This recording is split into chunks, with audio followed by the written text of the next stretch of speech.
Good afternoon and welcome to From Where We Are, stories of news and culture through the lens of USC and Southern California.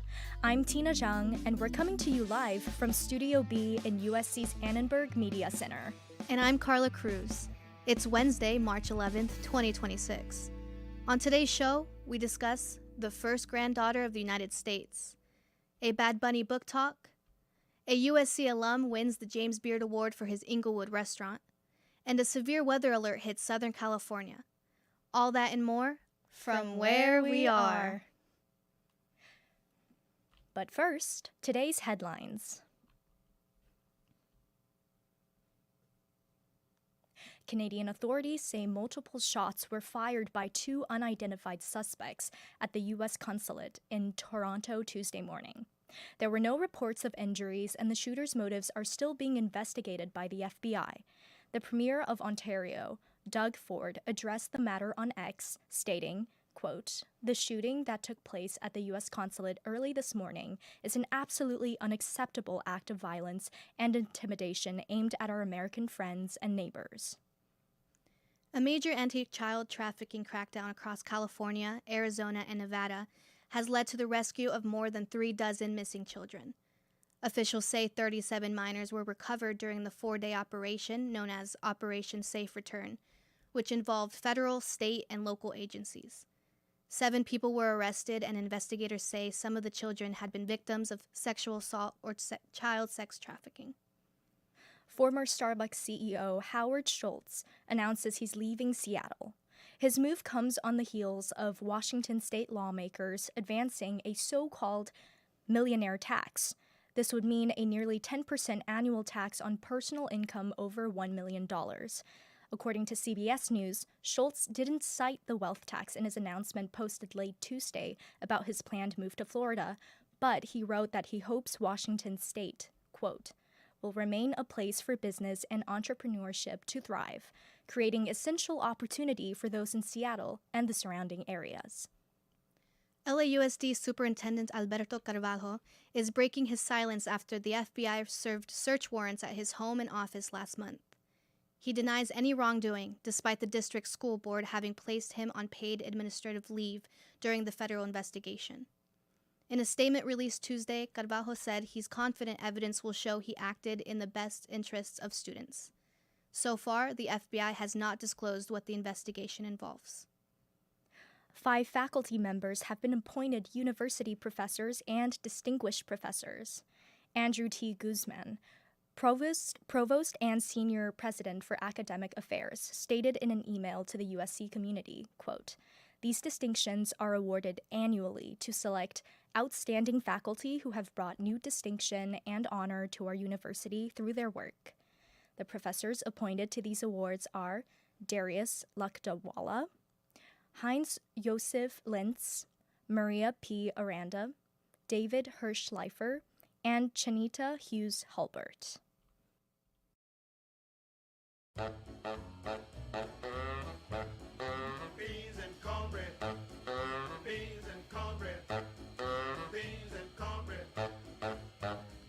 Inglewood staple restaurant The Serving Spoon recently just won the James Beard Award for American Classics. Co-owner and USC alum talks about the significance of that recognition to his family legacy, and customers talk about the comfort and authenticity they like from this restaurant. Vicente Cruz has the story. The serving spoon has built its reputation on classic Southern breakfast plates and a welcoming atmosphere since it opened in 1983. It was founded back then by Harold D. Sparks. The serving spoon is still family owned after 3 generations. The restaurant is now run by Sparks' grandchildren, siblings Justin Johnson and Jessica Bain. Johnson says that while he and his sister have officially led the business for a few years, the award recognizes the legacy their grandfather built.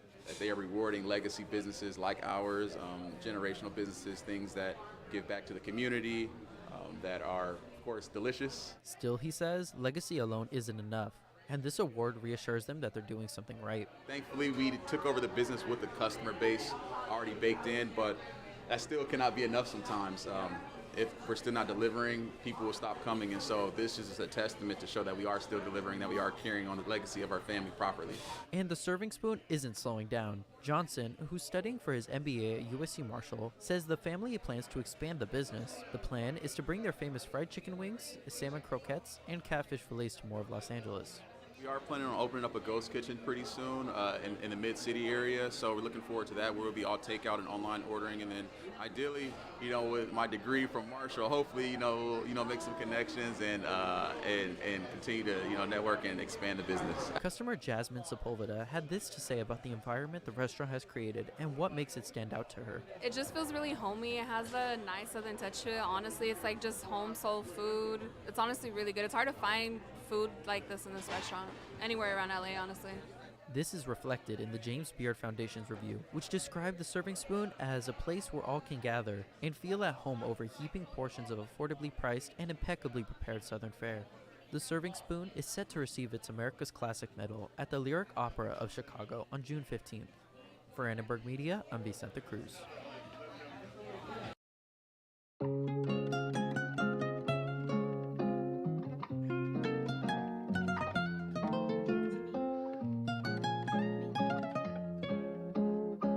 Bad Bunny's momentum seems powerful as ever as he continues to sell out venues across the globe, dominate the Billboard charts, and promote the power of love over hate, as he did in his Super Bowl halftime show last month.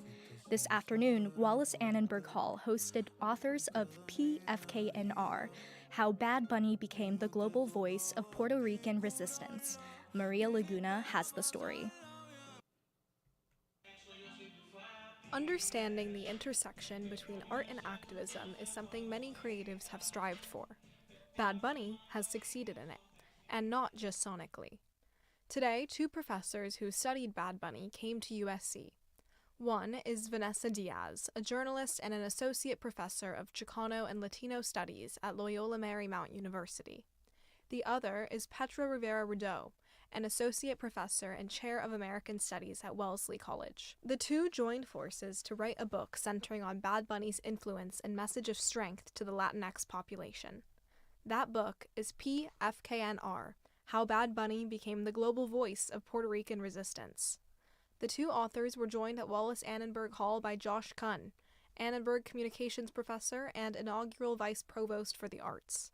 Rivera-Rudeau kicked it off with this. I hope that USC students get a chance to see how Bad Bunny is about much more than the music, and also understand the history of Latin music, specifically in Puerto Rico, as a form of resistance. And that's really what we talk about in the book. Released in December 2025, the book chronicles the Puerto Rican people's resistance throughout different historical, political, and cultural trials. Diaz and Rivera-Rudeau focus on Bad Bunny and his musical influence in tandem with cultural research on the country of Puerto Rico.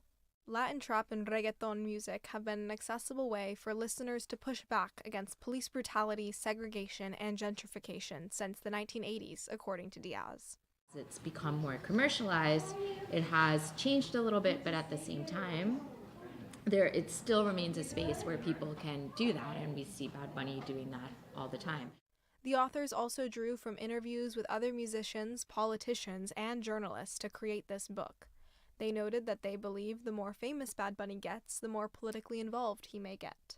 Diaz notes this in connection to his musical style. So one of the things we talk about in our book is this idea of like party as protest. And so he has a lot of songs that are upbeat party songs, but they also contain a lot of references, a lot of statements about things that are particular to his homeland of Puerto Rico. In an age of intense online discourse, we all have the opportunity to reach for a musical outlet like Bad Bunny when we want to choose love over hate. For Annenberg Media, I'm Maria Laguna. Much too fast to take that test. Changes. Turn and face the strain. Changes. Don't wanna be a richer man. I'm Tina Zhang. We're glad you're with us on From Where We Are. And I'm Carla Cruz. It's 11 minutes past the hour. Coming up, extreme weather hits across the nation, and the first granddaughter of the United States visits Erewhon. They're just like us.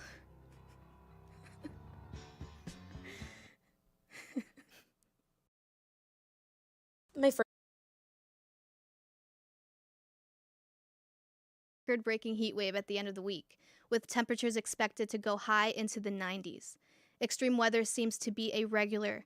Summer floods in Texas, snow pounding the East Coast, and now intense heat. But are we prepared or even aware of how concerning these events are? To find out, we talked to global environmental politics Professor Shannon Gibson. First question, even though you're not like a natural scientist, you know, we're seeing all of these like extreme weather events like the Texas flooding over the summer, and then a few weeks ago there were those massive snowstorms on the East Coast, and now we're having like really record-breaking temperatures here in LA. I mean, like, it is so hot just today, and I feel like students around me are talking about it or expressing concerns over climate change. So do you think there has been kind of like a loss of awareness about extreme weather events? You know, if you have a boiling pot of water and you drop a frog into it, it's going to immediately jump out. But if you have a frog in a room temperature pot of water and then you start to slowly turn up the temperature to boiling, it's not going to realize the temperature's going up and it won't get out and save itself. So I think on the one hand, we have people that as we see, you know, the slower over time increase in frequency and intensity of extreme weather events, that we as people and as communities become more accustomed to them. The other thing is that we have to remember that a lot of us live in conditions of privilege where we in the global north and in big cities like Los Angeles are not potentially as exposed. So when you look at the average USC student, right, the majority of students are walking short distances to campus. They are living in air-conditioned dorms or apartments, right? So people are not being exposed to the elements in the same way as students at USC as they would be if they were a construction worker, or if they were living on a small island, or if they were living in the global south without access to air conditioning and public transportation or personal transportation, right? So I think there's two things at play here. One is that we're becoming slowly accustomed to this, and two, a lot of us are really protected from extreme weather. Yeah, so I guess kind of on the idea of like protection, another thing that I was thinking about when looking at the story and all of these really extreme events were also the fact that our president hasn't only cut EPA programs and a lot of like rules around environmental regulations, but there have also been really major cuts to like FEMA or like infrastructure that we used to have to help with disaster relief. So do you think that this will become an issue, especially when you're saying like some of us, we won't feel it, but do you think it'll come to a point where we will, when all of a sudden like the disaster relief and our infrastructure in this country just can't recover from these events? Absolutely. I mean, and that's happened in the past, right? So the thing is that when we look at climate driven extreme weather events, right? Every instance of extreme weather is a disaster, but extreme weather events become a disaster when policy and infrastructure fail to keep up with or prepare for those risks. And you're right. I mean, I'm very concerned about the status of FEMA right now. Our U.S. disaster response system has been under strain. It's already under strain, and the future cuts are only going to make that worse, right? So we've had repeated funding shortfalls, a rising number of declared disasters each year. And so when you look at our current disaster recovery systems, FEMA being a part of that, these were designed for occasional emergencies, right? Like the one-off, the Hurricane Andrew, the Hurricane Katrina. What they were not designed for and are not ready for are near continuous climate disasters.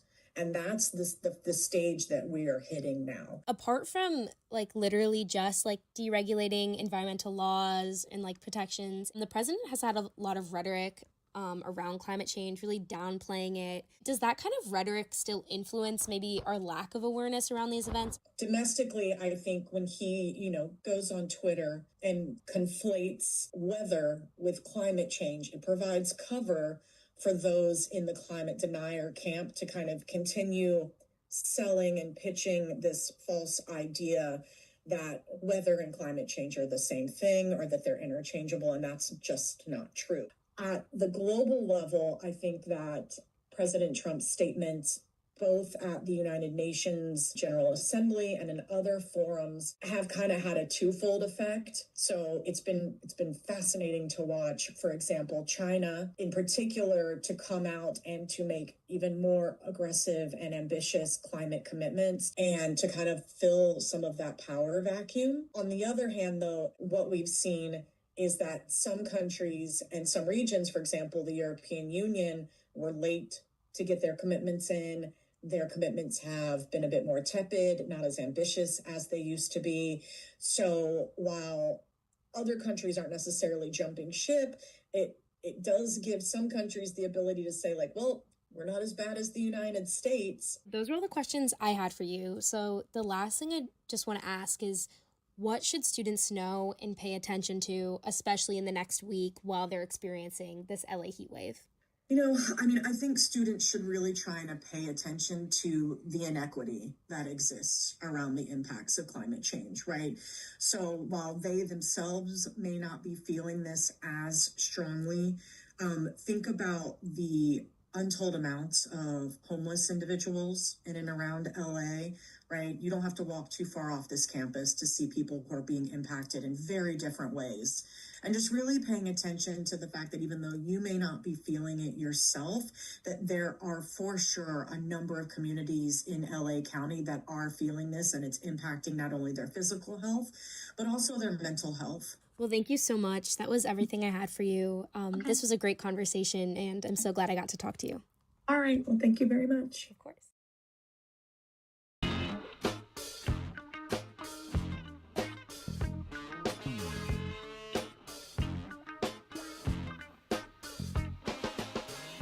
A March 8th social media post from Kai Trump, granddaughter of President Donald Trump, is drawing criticism. The teenager shared video from shopping trip to Erewhon Market, joking she'd, quote, have to file for bankruptcy after spending $233. All this while she was accompanied by Secret Service from her billionaire grandpa's White House. Many are criticizing young Trump's post as insensitive amid widespread economic strain.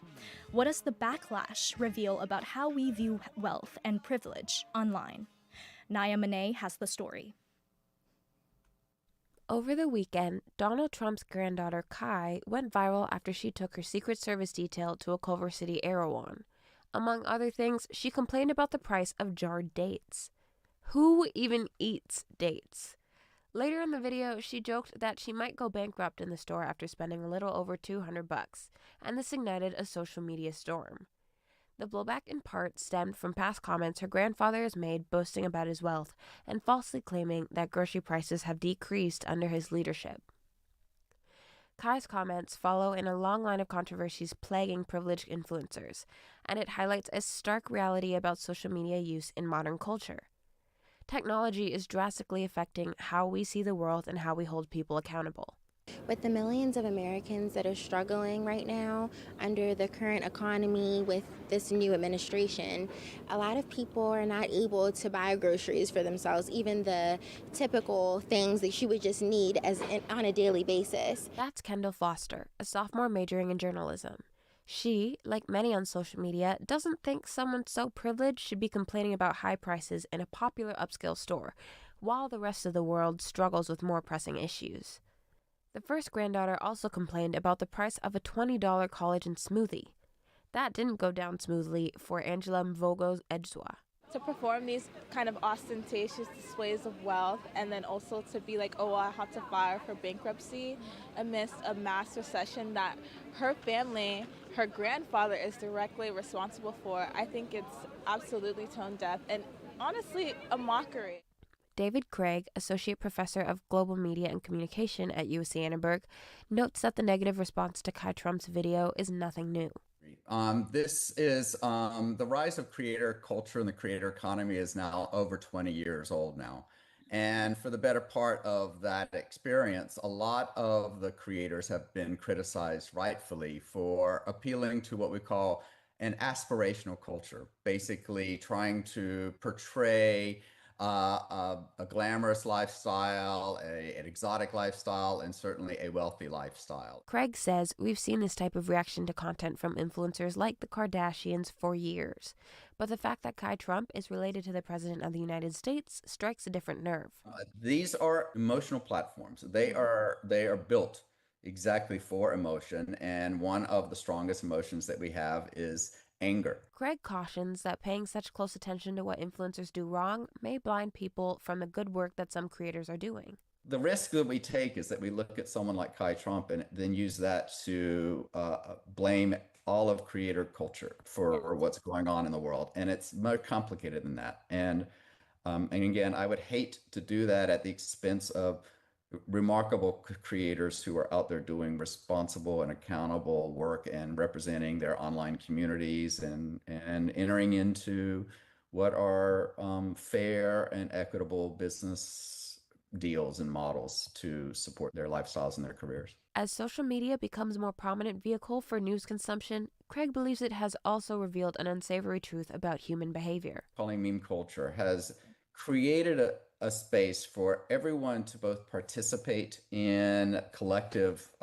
responses to what's going on in the world, but often in ways that reflect the full spectrum of human communication and behavior, including aspects of who we are as humans that isn't very savory, that isn't very attractive, that isn't very affirmative or supportive or at least empathetic.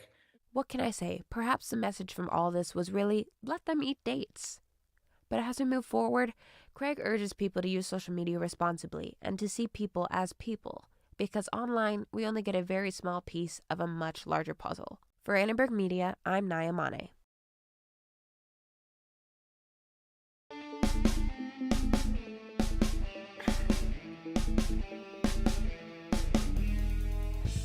And that's all we have time for on today's From Where We Are.